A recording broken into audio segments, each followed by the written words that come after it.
PM special में अब हम जिस खबर की बात करेंगे वो ये बताती है कि मुश्किल समय में सही फैसले ही देश को मजबूती से खड़ा रखने के लिए जरूरी होते हैं। आज मिडिल ईस्ट के हालात की वजह से दुनिया मुश्किल के समय में है और कहते हैं gold is tried by fire, brave men by adversity. और ये वक्त है कठिन समय में अपनी हिम्मत को दिखाने का। इसी बीच प्रधानमंत्री मोदी ने सोना ना खरीदने की अपील की, लेकिन इस अपील का क्या असर होगा समझना यह भी जरूरी है।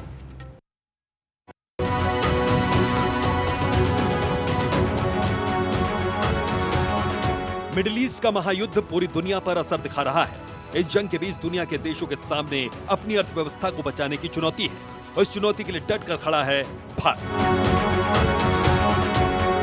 जब तक हालात सामान्य न हो, हम सोने की खरीद को टालें। इतिहास के पन्नों में कुछ तारीखें सिर्फ स्याही से नहीं बल्कि पसीने और आंसू से भी लिखी जाती है। सोना जो भारत की संस्कृति में सिर्फ एक धातु नहीं बल्कि परिवार की इज्जत और भविष्य की सुरक्षा से जुड़ा है। उसने पहले भी भारतीय राजनीति के कठिन इम्तिहान दिए हैं। आज प्रधानमंत्री नरेंद्र मोदी देशवासियों से सिर्फ सोना न खरीदने की अपील ही नहीं कर रहे बल्कि नाजुक हालात में देश की अर्थव्यवस्था को इसी सोने ने संभाला है। और आज प्रधानमंत्री की अपील भी देश की इकोनॉमी को नई रफ्तार देने की दिशा में बढ़ाया गया एक बड़ा कदम है। सोने की आयात पर भी देश का बहुत बड़ा पैसा विदेश जाता है। मैं आप सबसे, देशवासियों से आग्रह करूंगा कि जब तक हालात सामान्य न हो, हम सोने की खरीद को टालें। गोल्ड की जरूरत नहीं है। आज समय की मांग है कि हम वोकल फॉर लोकल को एक जन आंदोलन बनाएं। विदेशी सामान की जगह लोकल उत्पादों को अपनाएं। ये पहली बार नहीं जब देश में सोने को लेकर सियासत शुरू हुई। समय का पहिया उस दौर का भी गवाह है जब देश में सोने को लेकर कानून भी बनाए गए और सोने को काबू करने की कोशिश भी हुई। 1962 में चीन से युद्ध के बाद जब भारत की अर्थव्यवस्था कमजोर हो गई थी, उस दौरान विदेशी मुद्रा भंडार खात्मे की कगार पर था। भारत को अपनी जरूरत का सोना विदेशों से खरीदना पड़ता था, जिससे कीमती विदेशी मुद्रा बाहर जाती थी। सरकार चाहती थी कि भारतीय लोग सोने में निवेश करने के बजाय अपना पैसा बैंकों में जमा करें या उद्योगों में लगाएं।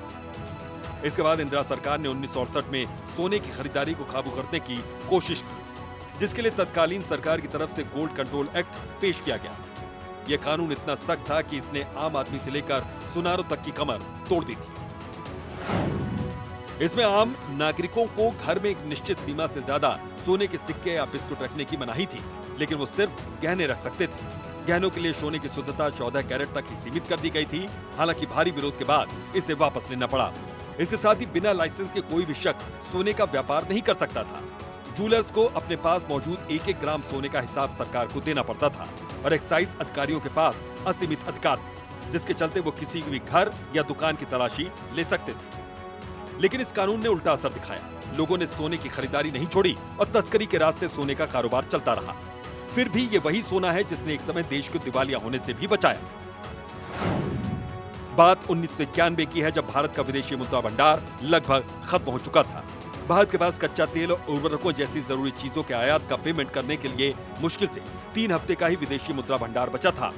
तब भारत ने पहली बार केंद्रीय बैंक में रखे 20 टन सोने को गिरवी रख $200 मिलियन जुटाए। कुछ समय बाद भारत ने बैंक ऑफ इंग्लैंड को 47 टन सोना भेजा था। इस रकम से भारत को तत्काल बाहरी भुगतान दायित्वों को पूरा करने और दिवालियापन से बचाने में मदद मिली। साल 2013 में भी यूपीए सरकार के दौरान तत्कालीन वित्त मंत्री पी चिदम्बरम भी लोगों से सोना नहीं खरीदने की अपील कर चुके थे, क्योंकि उस समय देश का चालू घाटा रिकॉर्ड 6.7% तक पहुंच गया था और सोने के भारी इंपोर्ट में इसकी एक बड़ी वजह रही। I continue to hope and dream. Suppose we stop gold imports, not stop in the government stopping it. Suppose the people of India don't demand gold and we don't have to import gold for 1 year. Just imagine, for 1 year, the whole situation will so dramatically change. People who want to buy gold must realize that every ounce of gold is imported. Every ounce. No gold is manufactured in India. You pay rupees. We have to provide the dollars. You think you're buying gold in rupees, but actually you're buying gold in dollars. I would once again appeal to everyone. Please resist the temptation to buy gold.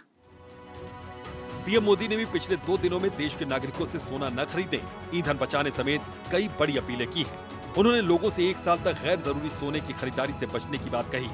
मकसद विदेशी मुद्रा को बेवजह बाहर जाने से रोकना है, क्योंकि सोना खरीदने के लिए अमेरिकी डॉलर में पेमेंट करना होता है, यानी सोने की पेमेंट के लिए पहले डॉलर की खरीदारी करनी होती है। बैंक जब डॉलर खरीदता है तो रुपया बेचा जाता है, जिससे डॉलर की कीमत बढ़ती है और रुपए की कीमत घटती है।